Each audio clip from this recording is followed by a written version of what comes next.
noite, vocês estão bem? Tá tudo tranquilo aí? Como é que está aí o mês de janeiro? Tem gente que tá viajando, né? Então tá me assistindo aí pelo YouTube. Tem gente que gosta, né? Então vai lá pro YouTube. Eu gosto dos shotzinhos. Eu queria lembrar que esse programa vai ao ar hoje, 12 de janeiro, segunda-feira, às 20 horas e 50 minutos. Ele vai ao ar pelo canal 17 aqui em Porto Velho, Rede TV, e também pelo portal SGC. E vai ficar pendurado aí no canal YouTube para você que gosta, para você que viaja e tal. Fica lá pendurado para que a gente se fale. Eu espero que você tenha tido um final de semana muito agradável e vamos então que está na hora da gente começar a trabalhar.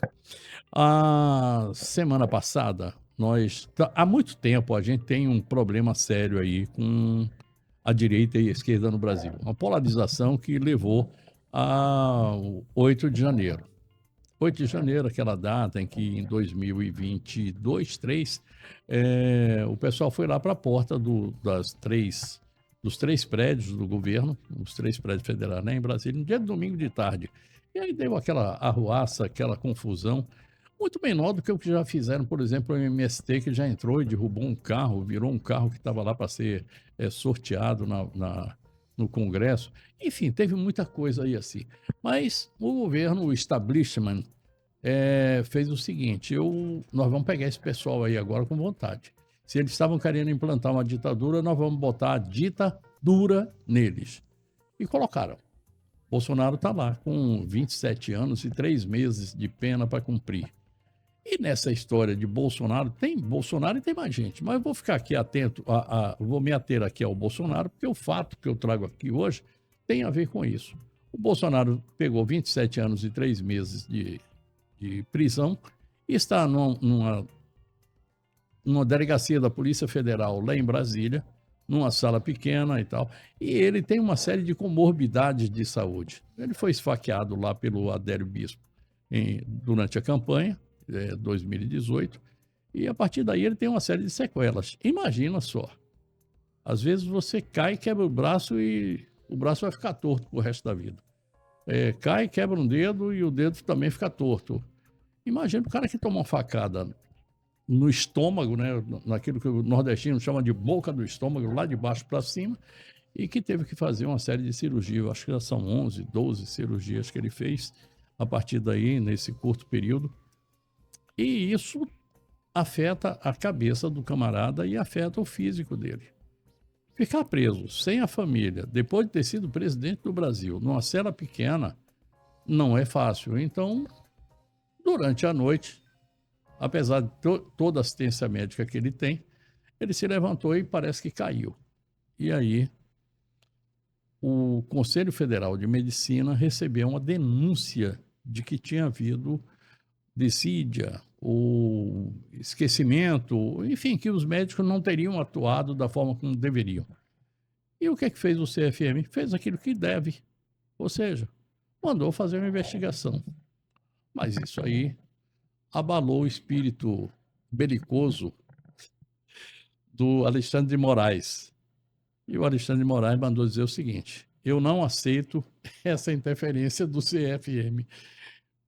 E eu fiquei aqui dando risada. Como é que o cara não aceita? Isso é a mesma coisa que dizer o engenheiro que não aceita que ele olhe uma obra que estava lá porque está perto de cair. Ou então dizer ao padre padre, eu quero que você me conte o que é que o sujeito disse lá no confessionário. Então, tem coisas que não podem ocorrer. Independentemente de que seja STF, STM, STJ, qualquer coisa que você queira. Aquilo que é da igreja, aquilo que é da justiça, aquilo que é da medicina, o que é da polícia, enfim, cada qual no seu quadrado. Esse é o tema de hoje e eu trago aqui duas pessoas que podem falar muito bem sobre o assunto. Eu pensei em trazer aqui o doutor Irã Galo, que é o presidente do CFM, que está sendo chamado para prestar esclarecimento para a Polícia Federal. Vê se pode uma coisa dessa. Mas o doutor Irã Galo está no olho do furacão. Eu peguei um médico aqui que conhece bem do assunto, que é antigo aqui na nossa terra, que esteve do lado da política e está do lado da política, acompanha isso aí assim, e o único advogado que trabalha, que opera dentro dessa área, que é o direito do médico. Eu trago o doutor Amado Raal e o doutor Cândido Ocampo para essa conversa aqui conosco, que eu espero que seja esclarecedora para você, pela importância que tem e porque é absolutamente necessário que a gente fale a respeito dessas coisas. Obrigado a vocês por terem vindo. Segunda-feira não é hora da gente parar para conversar, não é mais? Enfim. Primeiramente, eu quero agradecer o convite, Léo. Quero cumprimentar você e desejar um feliz ano novo para você, para toda a população do nosso país. Que seja um ano mais tranquilo, com menos polêmicas, Se Deus quiser, né? menos agressão. E quero cumprimentar o Cândido, que ele é o mestre para defender o ato médico, né? A gente trabalhou muitos anos no Conselho de Medicina, ele é bastante inteirado nesse assunto. Uhum. Doutor Ocampo. Obrigado pelo convite, Léo. Um prazer estar aqui. Não seria outro advogado.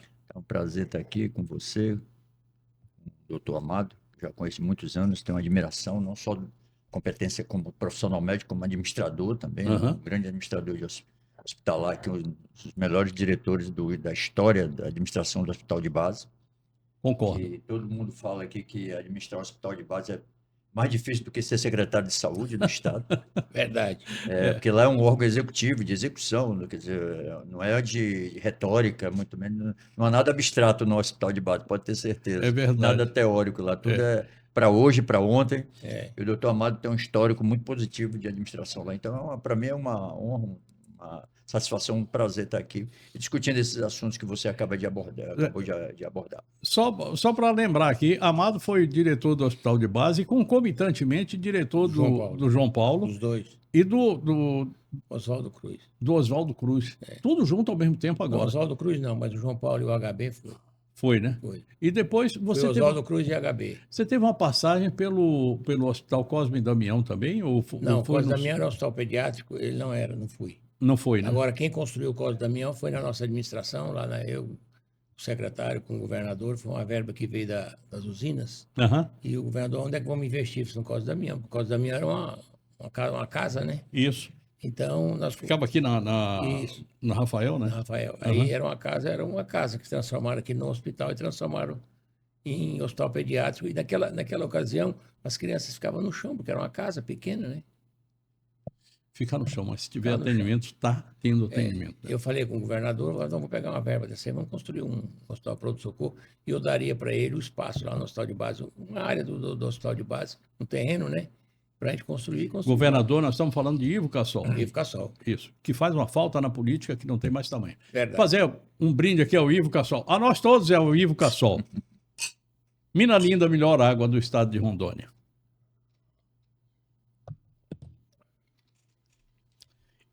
Eu peguei um vídeo aqui, é do doutor Alexandre. Ele está sempre fazendo shorts curtos no YouTube e eu trouxe esse vídeo aqui. Está lá no YouTube, se você quiser ver, é somente anotar aí o endereço, dá um pulinho até lá, porque ele é mais extenso. Eu concentrei ele aqui e eu trouxe para vocês entenderem o que é que está acontecendo. Esse é o Rodrigo Constantino, jornalista, que está nos Estados Unidos, teve que ir embora para os Estados Unidos, está com câncer, se tratando de câncer, e teve o dinheiro dele todo fechado pelo Alexandre de Moraes. O Alexandre de Moraes é danado, né? Aquilo ali é um caso de psiquiatria, doutor? Não tem jeito não, nem psiquiatria aqui não. Não tem não, né? Já é fase final. É mesmo? É. Bom, vamos lá, solta o vídeo aí pra gente. Numa investigação. A verdade sobre a queda de Bolsonaro na cela finalmente veio à tona. E o que foi revelado é muito mais grave do que estava sendo divulgado. Não foi simples queda da cama, como Moraes tentou fazer. Bolsonaro levantou da cama, tentou caminhar e caiu. Possivelmente por desmaio ou crise convulsiva. E Alexandre de Moraes está fazendo de tudo para esconder essa informação. Inscreve-se no canal agora. Ativa o sininho. Vira membro para acompanhar todos os desdobramentos. Porque essa história está longe de acabar. Vamos aos fatos que acabaram de ser revelados. O médico responsável pelo atendimento a Bolsonaro deu entrevista detalhada ontem à noite. E o relato dele contradiz completamente a versão oficial que estava circulando. Inicialmente, todos pensaram que Bolsonaro tinha simplesmente caído da cama durante o sono. Mas não foi isso que aconteceu. O médico explicou que, ao reconstituir a cena do acidente junto com Bolsonaro, percebeu inconsistências importantes. Bolsonaro levantou pelo lado esquerdo da cama. A escrivaninha do quarto também fica do lado esquerdo. Mas a contusão na cabeça e o ferimento no pé foram do lado direito. Isso não faz sentido se ele tivesse apenas caído da cama. A única explicação lógica é que Bolsonaro levantou, tentou caminhar pelo quarto e durante essa caminhada ele caiu. E quedas durante a caminhada indicam perda de consciência, desmaio ou até crise convulsiva. Não é queda acidental. É episódio neurológico grave que precisa ser investigado com urgência. Compartilhe esse vídeo agora. A verdade sobre a queda foi revelada? Manda em 3 grupos e volta. E tem outro detalhe preocupante. Bolsonaro estava sozinho na cela no momento da queda. Ninguém presenciou o que aconteceu. Quando foi encontrado, ele apresentava déficit de memória. Não conseguia lembrar direito como tinha caído. A memória oscilava. Ele estava confuso sobre os detalhes. Isso são sintomas neurológicos graves. Déficit de memória após trauma craniano pode indicar concussão cerebral. Pode indicar hemorragia interna. Pode indicar lesão no córtex. São situações que, em idoso, podem evoluir rapidamente para coma ou morte, se não tratadas imediatamente. Qualquer médico vai confirmar que idoso com mais de 70 anos que sofre queda, com trauma craniano e apresenta sintomas neurológicos, precisa ficar em observação hospitalar por, no mínimo, 24 horas. Precisa de ressonância magnética, tomografia computadorizada, monitoramento constante, porque hematoma subdural pode se formar horas depois da queda. E quando os sintomas aparecem, já pode ser tarde demais. Mas Alexandre de Moraes demorou horas para autorizar transferência de Bolsonaro para o hospital. Deixou ele sofrendo na cela, com dor, com confusão mental, com risco de vida. E quando finalmente autorizou, colocou restrições absurdas. Comente aqui embaixo sua indignação com essa situação. Moraes determinou que Bolsonaro só poderia fazer 3 exames específicos: tomografia, ressonância magnética e eletroencefalograma. Só isso, nada mais. Como se Moraes fosse médico capacitado para determinar quais exames são necessários. Como se ele soubesse mais que os profissionais de saúde que estavam avaliando o paciente. E se os médicos identificassem necessidade de outros exames? Coleta de sangue para verificar coagulação, investigação de trombose, exames para descartar AVC? Moraes estava proibindo tudo isso. Estava limitando o atendimento médico a Bolsonaro. Estava interferindo em decisões que só médicos podem tomar. É absurdo completo. Alexandre de Moraes não tem formação médica. Não é clínico. Não tem especialidade em neurologia. Não tem competência técnica para determinar que tipo de procedimento médico um paciente deve ou não receber. Mas ele se coloca acima da categoria médica. Menospreza os profissionais. E impõe suas decisões arbitrárias. E aí vem a parte mais revoltante dessa história toda. O Conselho Federal de Medicina recebeu denúncia sobre possível negligência no atendimento a Bolsonaro. É procedimento padrão do CFM. Quando recebe denúncia de negligência médica, abre sindicância para investigar. É isso que a entidade existe para fazer. Fiscalizar exercício da medicina no Brasil. O CFM abriu sindicância totalmente dentro das suas atribuições legais. Iria investigar se houve erro médico, se houve negligência, se os protocolos foram seguidos corretamente. É investigação técnica conduzida por médicos para avaliar conduta de médicos. Nada a ver com política. Nada a ver com justiça. É questão médica pura, mas Alexandre de Moraes simplesmente anulou a sindicância, de ofício, sem ninguém pedir, sem provocação de nenhuma parte. Ele leu no jornal que CFM tinha aberto sindicância, não gostou, e decidiu anular, assim, com canetada, desrespeitando completamente a autonomia do Conselho Federal de Medicina. São 600 mil médicos no Brasil que Moraes está desrespeitando. É a categoria inteira que ele está menosprezando. É a instituição centenária que ele está passando por cima, porque Moraes se acha acima de tudo e todos. Acima da medicina, acima da ciência, acima da técnica. E não satisfeito em anular sindicância, Moraes incluiu o presidente do Conselho Federal de Medicina em investigação. Está investigando o médico José Irangalo criminalmente por ter aberto sindicância legítima. É intimidação clara, é ameaça direta. É recado para todos os médicos do Brasil. Se vocês tentarem fiscalizar atendimento a Bolsonaro, serão perseguidos. É destruição sistemática de todas as instituições do país. Moraes já destruiu credibilidade do judiciário com suas decisões arbitrárias. Já destruiu liberdade de imprensa com censura. Já destruiu Eu não preciso dizer que o doutor Flávio Nascimento, que está aí, é um homem voltado para a direita. Tem o espectro da direita. E pelo nível de abordagem, não se trata de um médico, me parece que é muito mais um advogado, certo? Né, doutor? Me parece que sim, né? A linguagem dele demonstrou um pouco de conhecimento jurídico. Jurídico, né? Isso eu não conheço. Não sei qual a formação Aham, técnica dele. eu também não. Mas ele demonstrou um certo conhecimento, né? Até porque Uhum. hoje a informação está à mão de todos, né? Isso. Então, você, sendo um bom leitor, um bom entendedor, você consegue chegar nos elementos básicos de qualquer ciência, né? Lógico, profundamente não, mas os elementos básicos, com certeza, de qualquer ciência, como a ciência jurídica, você consegue manejar com certa facilidade hoje em dia, né? Doutor Amado, clinicamente, em termos médicos, a abordagem dele está perfeita, né? Com certeza. Ele não deixou nada sem abordar. O médico, ele é soberano em cima do paciente. Ele é soberano. Todas as vezes que o conselho detecta alguma irregularidade no tratamento, numa internação, numa cirurgia, ele automaticamente abre uma sindicância para apurar os fatos. Vai apurar os fatos. De quem é a responsabilidade? Se é do médico, se é da instituição, enfim. Então, isso é um fato, esse que aconteceu, isso é uma coisa assim, muito grave. Não é porque é o presidente do conselho, o senhor porque é medicina, porque é da direita, da esquerda, não. É um ser humano que está sendo maltratado, ele foi abandonado dentro da instituição, pedindo uma autorização para ele fazer uma avaliação médica, se ele estava grave. Porque a neurologia, um traumatismo craniano, ele evolui muito rápido.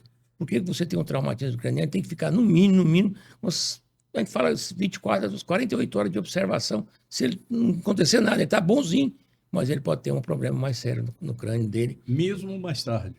Mesmo mais tarde, as sequelas, pode ficar sequela. Perfeito. Mas ele pode, a doença, ele pode cair, romper um vaso pequeno no cérebro dele, e aquilo lá vai ficar pequeno, como uma gotinha. Mas daqui a pouco, 24, 48 horas, esse sangue aí, ele já está um edema muito grande dentro do cérebro, e automaticamente... Às vezes precisa fazer uma punção, coisa Não, do faz tipo. cirurgia imediata para tirar esse sangue e localizar onde é que está esse sangramento. Perfeito. De onde é que está vindo esse trauma. Porque ele pode levar ele a óbito.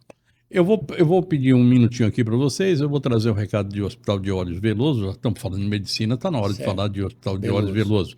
Então, a gente volta já para a gente investir um pouco mais nessa conversa aqui. Eu queria ver agora, sob a ótica do direito, o direito médico, né, o ato médico, se o Irã, aliás, Irã, receba o meu abraço. Tá, os meus respeitos. Eu estou falando por mim, mas eu sei que eu falo por muita gente. Irangalo é uma figura que dispensa comentário. Todo mundo conhece.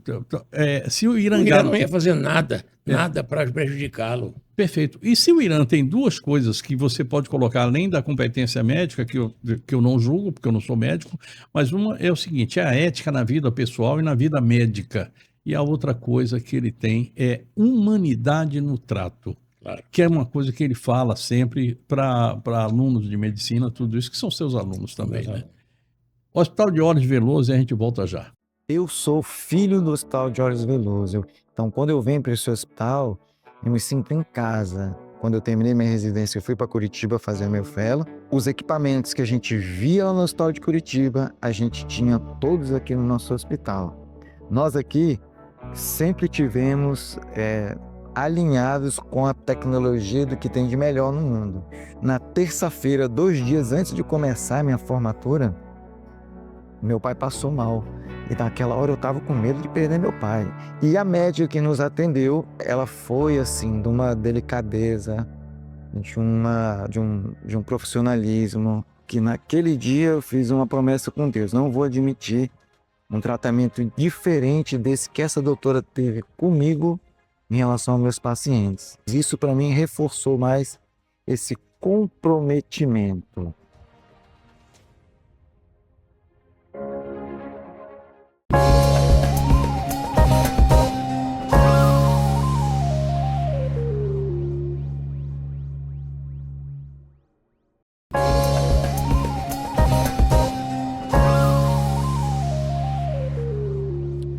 Estamos de volta, eu estou no segundo bloco do nosso programa de hoje e eu podia tratar desse assunto aqui chamando de diversas formas, mas é um imbróglio.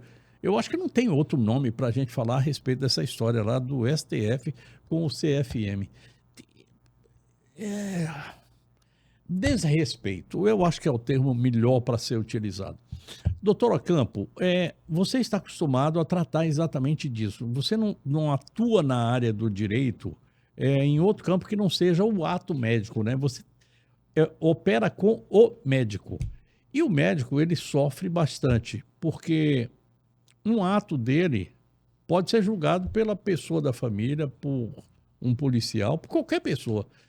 Mas eu acho que é a primeira vez na vida que eu vejo um ato médico ser contestado na justiça por não aceitar que algo que é obrigação de fazer seja feito, né? Soa bastante estranho a justiça impedir um órgão fiscalizador de cumprir sua função, que é atribuída por lei. A Lei 3268/57, que criou os conselhos, ainda está em vigor, em 1957, criou os conselhos e e atribuiu ao conselho o poder de normatizar e fiscalizar a atividade médica. Então, quando a entidade, através do Conselho Federal, seus regionais, em todos os estados do Brasil e Distrito Federal, recebe alguma denúncia, ele não só tem o poder, como tem o dever de instaurar uma sindicância, que é uma investigação prévia. Perfeito. Não é acusatória, não é um procedimento acusatório, é uma investigação prévia, né? Como um inquérito policial, fazendo um paralelo aí do administrativo, é um inquérito como se fosse um inquérito, apenas para apurar preliminarmente se existe indício de infração ao Código de Ética Médica. Havendo indício de infração, determina-se a abertura de processo ético. Aí sim estabelece uma acusação, nesse segundo momento. Tudo dentro do CFM. O CFM ou CRM? No caso do CRM, eu vou explico já. E não havendo indício de infração, arquiva-se a sindicância, essa investigação preliminar. Por que o Conselho Federal determinou ao Conselho Regional do Distrito Federal que instaurasse a sindicância? Porque o Conselho não pode, no primeiro momento, instaurar um órgão, um procedimento investigativo, porque ele é um órgão, uma instância de recurso. Perfeito. Então, você não pode suprimir as instâncias, sob pena de nulidade do procedimento. Perfeito. Então, mas o órgão federal recebeu a denúncia e determinou ao órgão competente, os fatos ocorreram em Brasília, ao Conselho Regional do Distrito Federal, que instaurasse a sindicância, né? E caberia ao Conselho Regional do Distrito Federal, após a sindicância, fazer o juízo de valor se existia ou não indício suficiente para a instauração ou não de um processo administrativo disciplinar. Perfeito. Né? Disciplinar. Processo ético disciplinar, na verdade. Contra o médico ou os médicos, né? Veja, Perfeito. Exatamente, a conduta. E houve um equívoco, inclusive saiu na imprensa, eu lendo a decisão do ministro, que ele estaria interferindo na ação da Polícia Federal. Não é isso. O Conselho Federal, de fato, o Conselho de Medicina, os conselhos de medicina, de fato, não têm poder para interferir nas condutas policiais. A instauração da sindicância tinha como objetivo apurar as condutas médicas, e tão somente médicas. E soa muito estranho, repito, que um órgão, a justiça, através do ministro, ou qualquer outro juiz que seja, não importa, impeça o órgão de cumprir sua função legal. Que está lá escrito na lei, né? Está claro, é muito claro. Isso é algo que não se discute. Então, soa muito estranho isso. E, se você me permitir, Léo, por favor, só indo um pouquinho adiante, um dos fundamentos da decisão liminar e unipessoal do ministro foi a desvio de finalidade. Unipessoal, você quer dizer... monocrático. Vamos lá, monocrático. Ou seja, a caneta dele. Monocrática é unipessoal, perfeito. São homólogos.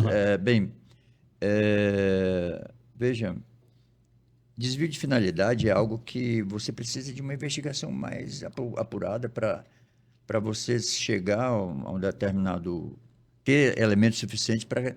Ainda que em sede sumária, a decisão do ministro foi sumária, liminar, ainda nessa sede você precisa de um pouco de elementos mais concretos para demonstrar lá uma pequena fumaça de que, de fato, havia um desvio de finalidade. Porque você trata aí além de questões objetivas, que é mais fácil você dar um juízo de valor, você trata da intenção do agente público. É difícil você apurar, nesse juízo de sumário, nesse preliminar, você apurar um desvio de finalidade, constatar um desvio de finalidade. É muito difícil nesse primeiro momento. Às vezes é difícil até quando se instrui todo um processo. Então já vem a primeira estranheza aí. Eu vou colocar um considerando aqui, doutor, só olha, dando uma atravessada no que você está falando. Considerando ainda que o juiz Alexandre de Moraes estava em Dubai e o fato estava ocorrendo aqui em Brasília. Convenhamos que a internet pode tudo, mas eu acho que isso também conflita um pouco, né? Eu não vejo, do ponto de vista técnico, hoje em dia os processos são digitalizados. Eu, por exemplo, semana que vem, quando voltar o judiciário voltar a funcionar, eu tenho audiência em vários estados, que a gente advoga para médicos em vários estados, e eu faço aqui de Rondônia. A questão tecnicamente não existe. Essa aí eu não vejo que isso contamina tecnicamente. A questão política é uma outra seara. Perfeito. Mas tecnicamente eu não vejo como isso contamina. O que eu estava referindo há pouco, que há um outro fundamento na decisão do ministro que soa ainda mais estranho, que a ignorância do Conselho Federal de Medicina. Ora, se instaura um processo para justamente se apurar. É pela ignorância mesmo, né? Exatamente, porque se soubesse do conhecimento dos fatos, não precisaria nem do procedimento preliminar, já instauraria diretamente um processo ético profissional. Então, se instaura o procedimento justamente pelo desconhecimento do fato. Então, é muito estranha essa decisão, dentre tantas outras, não só desse ministro, como do STF, e não só envolvendo os políticos, searas políticas, como o STF já há muitos anos já vem ultrapassando visivelmente os limites de suas atribuições, isso é claro, e não só na seara política, é isso que eu me refiro. Eu não sou político, eu sou um técnico, quem me conhece aqui sabe disso, o doutor Amado sabe, nunca não sou filiado a partido nenhum, absolutamente nunca, nem tenho essa pretensão, mas do ponto de vista técnico, o Conselho Federal de Medicina já chegou a criar um crime por analogia, que é uma teratologia completa, invocando princípios. Você transborda da tua competência em cima de princípios. Para você analisar princípios, você invocar princípios, eles são importantíssimos quando você faz o processo de integração da norma jurídica de interpretação. Perfeito. São importantes. Primeiro, mas como fonte subsidiária. Primeiro você tem que ver a letra da lei. Não como base para... Não como base. Primeiro a fonte da lei, depois como fonte subsidiária. E ainda assim, você cai, quando você interpreta um princípio, você cai no labirinto da subjetividade. Porque depende do intérprete. Você foge muito do escopo do legislador, da lei propriamente dita, e você cai e você leva essa seara para o juízo de valor de quem está interpretando a lei, é o labirinto da subjetividade. Quer dizer, então, soa muito estranha essa decisão, muito estranho. Do ponto de vista técnico, é uma decisão que merece um recurso, para que todos os pares do ministro julguem se a liminar dele tem fundamento ou não.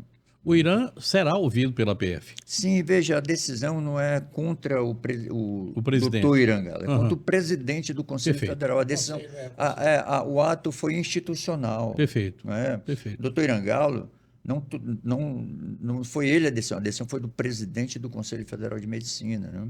Que é um órgão institucional. Eu advoguei 10 anos para o Conselho Regional de Medicina aqui no Estado, inclusive 5 anos sob a presidência do doutor Irangalo. Nós conhecemos a conduta pública dele, como médico e como gestor, né, a gente sabe da seriedade das condutas dele.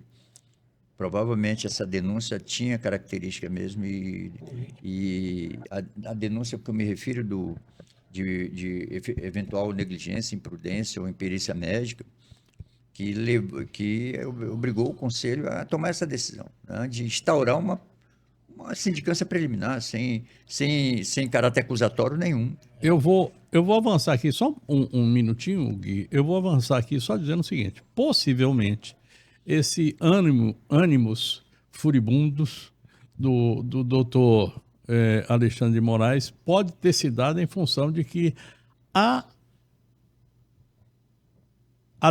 decisão não, a denúncia teria sido formulada por alguém da família do Bolsonaro, que a gente sabe disso, o seu elemento predileto para uma paulada nos seus direitos políticos. E se for esse o caso, não para em pé essa fundamentação, porque, em regra, as denúncias contra os médicos e vêm dos familiares, que são Lógico. eles que acompanham o dia a dia dos seus entes queridos, que estão ali sendo assistidos. Então, nada mais natural do que alguém que é muito próximo Fazer essa. realizar a denúncia, se indignar com eventual negligência, imperícia ou imprudência e formalizar uma denúncia. Eu vou chamar o Olá Telecom e vou deixar uma pergunta aqui para você. Você falou em inquérito e em sindicância. Apesar de serem coisas parecidas, elas têm uma função diferenciada, né? Me parece. Eu queria que você falasse no retorno a respeito delas. Vamos lá, Olá Telecom, e eu vou para o terceiro bloco daqui a pouquinho, fica por perto aí que ainda tem mais conversa aqui. Eu vou aproveitar, vou perguntar para o Amado a respeito de política. Nós estamos agora com um novo hospital, o Hospital Universitário, ligado também à Prefeitura Municipal. O que você achou disso? É bom ou não é bom? Você segura a sua informação aí, dou tempo para você pensar. 1h e 5 minutos. Tira 1h e 5 minutos, você pensa tudo isso aí assim e nós vamos para lá. Conheça a Olá Telecom, o seu provedor de internet de fibra ótica, com frota de veículos bem equipados e profissionais treinados, tanto na área de campo quanto na área de suporte. A Olá Telecom garante que você esteja sempre conectado, seja para o trabalho, estudo ou lazer. Com a nossa tecnologia de ponta, oferecemos a você a internet mais rápida e confiável de Rondônia. Estamos comprometidos com a sua satisfação. Olá Telecom, conectando você ao mundo.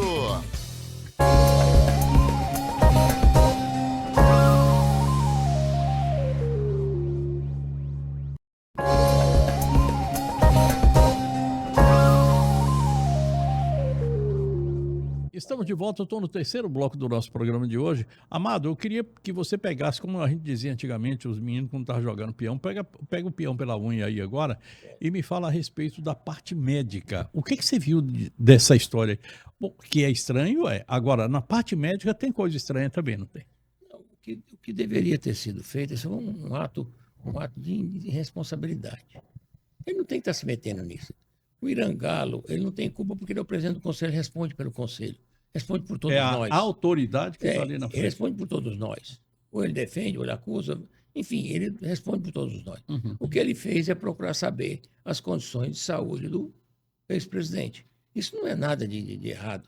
Porque aqui qualquer coisa que você fizer, o juiz te pede para você mandar um relatório. Só o juiz que pode ou a família que pode. Vou fazer uma pergunta, Amado. Antes, a família já poderia ter lutado na justiça para que ele tivesse um tratamento diferenciado e não ficasse dentro da cadeia? Que eu sei que houve essa luta política, né? Judicial, mas médica não, Pode. né? Não, mas médica não houve, né? Não houve, Não mas houve, eles mas podem pedir. Porque Uhum. ele pode, por exemplo, eu posso pedir, eu não quero esse médico não está tratando bem meu pai, esse médico não está... Não quero esse local. Não quero isso, enfim, com certeza. Pode, né? E às vezes as condições... Isso é uma coisa que ninguém consegue entender o que esse rapaz fez.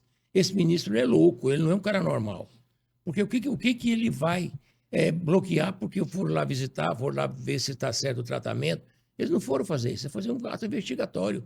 Ver se até a equipe médica que estava atendendo ele, se é que tinha equipe médica lá na Federal atendendo ele, ver se eles estavam precisando de um apoio, se estava fazendo o tratamento correto. Isso qualquer um posso. Eu posso muito Principalmente em bem. função do caso, né? Exatamente. Eu posso muito bem, meu parente meu, eu mesmo sem internet, eu não quero esse médico, quero outro médico. Pode pedir. Ah, não, você está preso, você não pode. Que é isso? Nós estamos brincando aqui com um brinquedo, não, que é uma vida humana que está nessa história.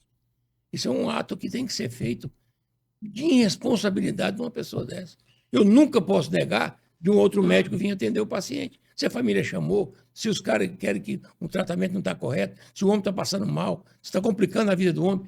Gente, isso é uma coisa, um absurdo que fizeram. Isso é um absurdo. Isso é uma coisa natural na sua vida, como médico e como ex-presidente do conselho, né? Com certeza, não existe uma coisa dessa, Léo. Não passa pela cabeça de ninguém. Isso é um ato humano. O cara está doente, o cara caiu, mesmo que ele não tivesse tido nenhum sintoma, mas mesmo assim teria que ter feito os exames para verificar se não houve nenhuma sequela. Aqueles que o Flávio falou aqui. Pelo menos 3 exames, né? Não é 3 exames, tem que fazer o exame que for necessário. Aham. Não tem ninguém que tem que se meter nisso. O médico é soberano, ele pede o exame que ele quer, ele faz o que ele quer. Se ele tiver fazendo uma coisa errada, a família chama outra pessoa, o pessoal chama outro médico. Mas do jeito que eles estão fazendo, isso não existe. Estão matando o cara vivo. Estão matando o cara vivo. O Lula caiu, quebrou a cabeça, foi o maior escândalo no país. Ficou lá internado, 200 mil médicos atendendo ele. Foi agora recentemente. Ele teve um corte profundo aqui no couro cabeludo da cabeça e foi um alarme no país inteiro. Por quê? Só porque o cara está preso? Não. Se ele é presidiário, ele também é gente. Ele também é um ser humano. Ele precisa de ser atendido. Você Ele tá acha, sob a guarda você acha que o do Estado. Bolsonaro está mentindo? Ele está lá, caiu, todo mundo viu que ele caiu, está precisando, está ficando mesmo que o sintoma deles não tenha sintoma nenhum, mas ele tem que levar para verificar. É um idoso, é um paciente que está com outra sequela, além da cabeça, né? Tem outra sequela das cirurgias que ele realizou, 10, 12 cirurgias que ele fez. É um paciente de alto grau De risco. de risco. E agora, faz, não quero, não vai, não dou, não deixo. Não quer dizer que ele está longe. Ele pode muito bem pedir uma equipe dele para acompanhar os médicos, para acompanhar o conselho. Nada impede isso, mas impede o que ele está fazendo. Queria saber de você, doutor, voltar aqui nesse ponto que o Amado falou. Eu posso pedir mais médicos. Não tem nada a ver com o programa do governo. Eu posso pedir que outros médicos estejam ali para atuar. Eu posso pedir e pagar, inclusive, para que médicos o atendam e o acompanhem dentro da prisão? Isso depende da legislação que regulamenta a execução da pena. Perfeito. Né? Então, tudo tem a ver com a execução da pena e vai para o juízo de execução penal. Ele que vai avaliar a pertinência do pleito, da família. Tudo. Geralmente, esses pedidos vêm fundamentados tecnicamente, né? A incompatibilidade, às vezes, entre o paciente e o médico, né? É possível. Inclusive, o próprio médico também pode renunciar à assistência. Perfeito. Existe até um dispositivo no Código de Ética Médica que permite ao médico, dar ao médico essa faculdade, desde que determinados elementos, determinadas circunstâncias estejam presentes. Não é um ato discricionário, tem que haver alguns elementos objetivos presentes para que essa assistência seja renunciada. O paciente também pode não ter mais confiança no atendimento médico. Todas essas circunstâncias têm que ser levadas em consideração. Tudo isso, toda essa normatização na área médica, qual é o objetivo? É o bem-estar do paciente. Perfeito. E pouco importa se o paciente é um presidiário ou é um presidente da República, não importa. É um ser humano. Porque a medicina ela tem ontologicamente um objetivo, e deontologicamente. Ela foi criada para isso, com o objetivo de preservar a integridade física e emocional do ser humano. Aliás, é o artigo 1º do Código de Ética Médica, desses seus princípios, né? Perfeito. Está muito claro isso aí. Então, a questão é de humanitária mesmo. Tá. Eu deixei uma pergunta que é o seguinte: inquérito e sindicância são a mesma coisa? Ou... Não, do ponto de vista ontológico é a mesma coisa. Inquirir significa perguntar. Ou seja, investigar. O que a lei difere é que, por inquérito, geralmente são os órgãos do sistema judiciário. Uhum. O que é o sistema judiciário? Polícia Judiciária, que é a Polícia Civil, Ministério Público, instaurou às vezes um inquérito civil público, a Polícia Civil, como eu disse há pouco, que denomina-se inquérito. E os demais órgãos da administração, direto ou indireto, chama-se sindicância. Mas o objetivo é o mesmo, é uma investigação preliminar, objetivando a apuração de eventuais indícios que justificam a abertura de um processo. Perfeito. Bom, tem mais uma coisa que eu queria lhe perguntar antes de fechar esse bloco aqui, que eu preciso conversar com o Amado aqui. Eu dei muito tempo para você pensar a respeito do hospital daqui. Tá pensando ainda, né? Não. Não, tá não. Então tá, daqui a pouco... Tá na ponta da língua. É mais uma coisa. Você falou sobre o juiz de execução penal. O juiz de execução penal, no caso, a gente sabe que já tem algo de errado no meio desse processo, que é o STF ser esse processo estar no STF. Mas vamos lá, vamos nos abster disso e considerar que isso está certo. Mas a partir do momento que o juiz, e no caso foi o Alexandre de Moraes e o STF, determinaram que há uma pena a ser cumprida, isso vai para o primeiro grau, ou deveria ir para o juiz de primeiro grau, que seria o executor da pena, aquele que trabalha entre a papuda, entre a cadeia e o paciente lá, o acusado, o réu, e a própria justiça. Me parece que é isso. Dentre as atribuições do judiciário, se você for olhar a distribuição de competências das comarcas, existem as chamadas varas de execuções penais. Perfeito. Né? O juiz da instrução, ele condena, o réu é transferido, posto num presídio, e a partir dali ele é tutorado pela vara de execuções penais, do juízo competente da vara de execuções penais.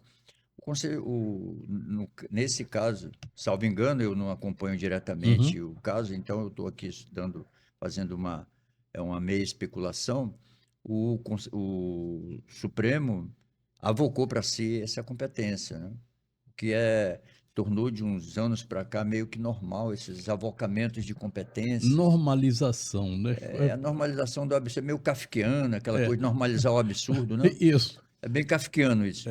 Então, é isso que a gente está vendo ultimamente. E volto a repetir, não é só em questões ligadas à política, a políticos. Em outras decisões que vão ser muito mais perenes, cujas sequelas são muito mais perenes, porque a política ela é transitória, ainda mais no momento, nós estamos querendo ou não um país de democracia, as eleições estão aí, tudo. Mas existem outras decisões do Conselho do Supremo Tribunal Federal que têm sequelas permanentes, que não é o objeto da nossa discussão aqui. Mas que vale a pena a gente citar, apenas como exemplo, a questão das terras indígenas, o marco territorial de terras indígenas, que lá na Carta Magna de 88 tem uma data específica e que o Supremo Tribunal Federal mudou. E você não pode mudar a Constituição Federal apenas pela vontade, usurpação, né? de poder. Do poder. Isso é um processo que já vem de 10 anos, no mínimo, para cá, sendo normalizado. Normalizar é um termo que eu detesto, mas enfim, tá aí. Eu vou fechar esse bloco aqui, a gente volta daqui a pouco para encerrar essa conversa, mas essa conversa aqui agora eu vou chamar a parte política aqui. É política e médica também, né? Tudo a ver aqui com o meu querido Amado Raul.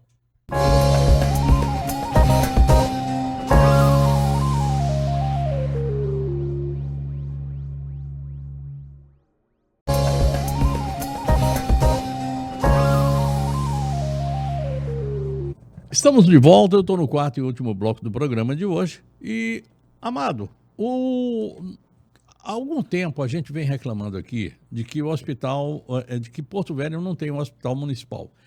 A bem da verdade é que precisamos dizer o seguinte, que em função de ser um sistema tripartite, nós temos uma parte da medicina que é feita pela municipalidade, em qualquer lugar. Baixa complexidade, né? São os agentes de saúde e tal, não sei o quê. Nós teríamos as UPAs, né? Também, baixa complexidade. Nós teríamos a média complexidade, que são os hospitais de base e tal, não sei o quê. Não, base é alta complexidade. Alta complexidade, e tá. Porque o pronto-socorro é média complexidade. Isso. E aí a gente teria de alta complexidade, que é mas aqui tudo é misturado, aqui não tem nada com nada. Por quê?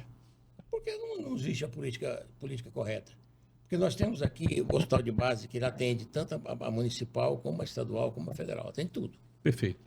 Agora temos o hospital municipal, que foi comprado agora recentemente pela prefeitura. Sobre ele que a Uni comprou e vai repassar para a prefeitura comprou para repassar para a Uni. Eu não consegui entender aquela política, como é que fizeram esse mapeamento dessa situação. Eu só quero dizer o seguinte, que o hospital que compraram, ele vai atender quem? Quem que ele vai atender?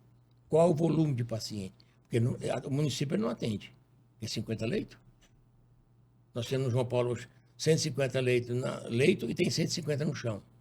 No hospital de base tem 400 e poucos leitos, todo mundo na cama. Então, ele vai resolver o quê? O que ele vai absorver dessa população? O que precisa construir é um hospital novo.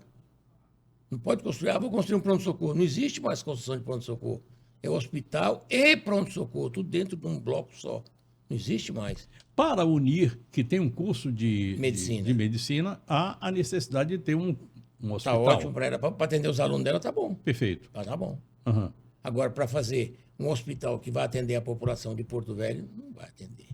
Vai continuar o mesmo problema no João Paulo, mesmo problema no HB, mesmo problema no Hospital de Retaguarda, vai ser a mesma coisa. Dia 20 agora, o Hospital das Clínicas, o antigo Hospital das Clínicas, não sei se continuará com esse nome, eu acho que sim. Não. Não? Acho que Vai mudar? Não sei. Mas ele recebe, então, a empresa que vai cuidar dessa Do parte hospital, de gerir Especializaram, essa né? parte. Gerenciamento. Que é uma coisa que é meio que no Brasil inteiro é essa empresa que atua fazendo isso.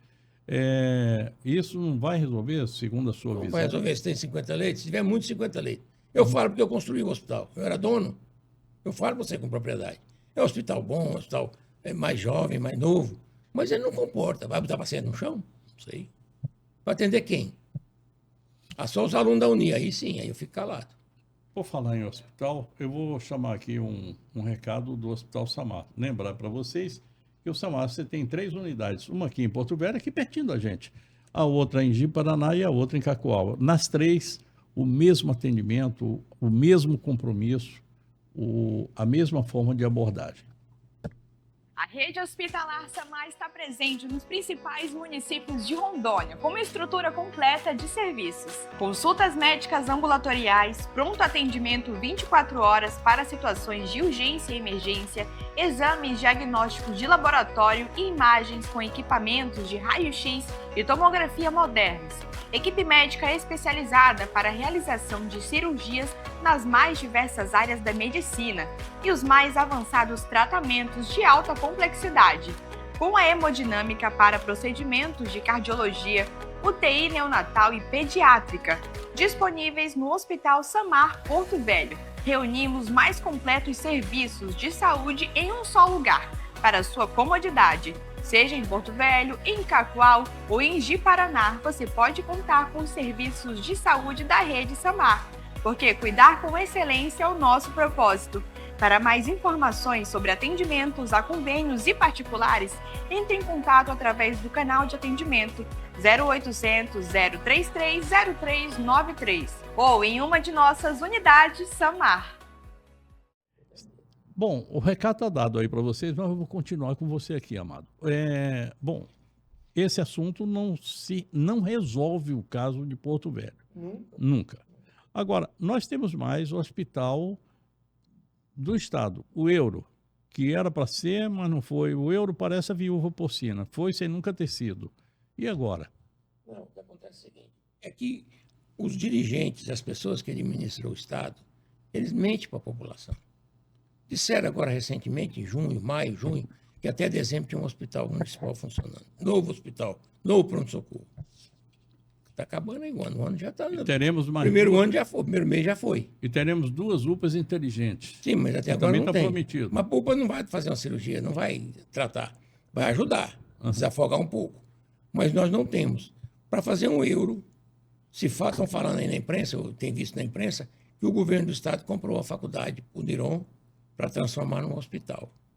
Mas para fazer uma coisa que já está pronta, com sala de aula, é difícil você transformar aquilo ali num hospital. Vai conseguir? Claro que vai. Com boa estrutura, com bons engenheiros. Mas, peraí, com a muito história dinheiro. não seria a Faculdade Católica construir um hospital onde era o antigo hospital, o Hotel Vila Rica? A Católica está fazendo isso. Aham. Mas ela não tem ainda autorização para funcionar. Não tem. Agora, a intenção da Católica é trazer a Faculdade de Medicina para ela. Isso. Isso. Mas até o momento ela não conseguiu. Ela está reformando para transformar aquilo ali num hospital. É complicado, porque você corre uma maca pelo corredor, como é que ela vai dobrar para entrar no apartamento? Tudo isso, eles vão fazer uma reestruturar, eles vão gastar dinheiro para fazer. Pode ser que eles façam um hospital. E ficaria muito boa, localização muito boa. Tem que ter estacionamento, que eles não têm. Então, o que eles têm que fazer é pegar do chão, fazer um prédio, fica muito mais barato. Olha, O que você está me falando é o seguinte, é que daqui para frente, em vez de eu ficar falando de doença, porque eu fico chamando o pessoal aqui para tratar de o coração não está bom, o rim não está não sei o quê, nós precisamos tratar de saúde. E para tratar de saúde, nós vamos ter que falar a respeito disso. Nós vamos ter que falar a respeito de tratamento de esgoto e tratamento de água. Nós temos 40% a 50% da população que não recebe água tratada. E nós temos quase que 100% da população que não tem esgotamento sanitário. O que acontece é o seguinte: o que adianta você tratar uma criança de verme se o esgoto está correndo pelo quintal dela? É tratar e amanhã ele está de Não, novo. era tratar, não, ela só vai engordar As amebas. as áscaras e as amebas, porque se você trata uma pessoa, tem que ter uma higiene lá para frente. Você tem que ter uma água tratada. Você tem que ter. Tem gente que não tem banheiro dentro de casa, Valéo. Você vai na periferia, você vê muito isso. E tem gente que tem a fossa, que é onde passa joga o cocô, do lado você tem o poço artesiano. amazônico, É que o eles poço chamam de de água. poço artesiano. É, Ou seja, está bebendo água de cocô, literalmente falando. contaminado. Obrigado, meus amigos. Obrigado, Amado. Obrigado, Ocampo. Obrigado, Léo. Foi um prazer receber vocês dois aqui nessa segunda. Uma boa conversa para a gente começar a semana. Muito obrigado, Léo. Obrigado por mais uma vez nos convidar. Estamos sempre atentos. Eu acho que toda vez eu vou chamar o Ocampo aqui para... O campo é bom nas leis, é com ele mesmo. Eu quero agradecer a você, agradecer o grupo, você, quero agradecer a tua equipe. Muito obrigado. Estamos juntos sempre. Isso, Na Bahia e Carnaval. é isso aí. Obrigado, Léo. Foi um prazer estar aqui. Prazer foi Doutor nosso. Amado, com você. Estou sempre à disposição. Bom, a gente está encerrando o programa de hoje, agradecendo, como sempre, o privilégio da sua audiência. Eu quero convidá-lo para um novo encontro. Quem vem comigo aqui amanhã não, quarta-feira, eu gravo amanhã, mas só vai ao ar na quarta-feira, é o Gilberto Batista, da Fielo. Nós vamos falar a respeito do ano de 2026, o que é que o Brasil pode esperar. Nós vamos falar a respeito da logística aqui em Rondônia, BR-364 e Hidrovia do Madeiro. E nós vamos falar a respeito de algo que está ocorrendo agora, já praticamente está decidido, está tudo cá, que é a assinatura do acordo do Mercosul. Isso tem um impacto muito grande na vida do Brasil, tem um impacto muito grande na vida de Rondônia. E aí, será que ele tem alguma novidade para a gente? Pode esperar, porque quarta-feira vai ser muito legal. Eu estou aguardando você. Eu desejo a todos vocês boa noite, bom sono e bons sonhos. Fiquem com Deus. E de novo eu quero dizer para você que você só pode ir para a cama depois de falar comigo. Boa noite.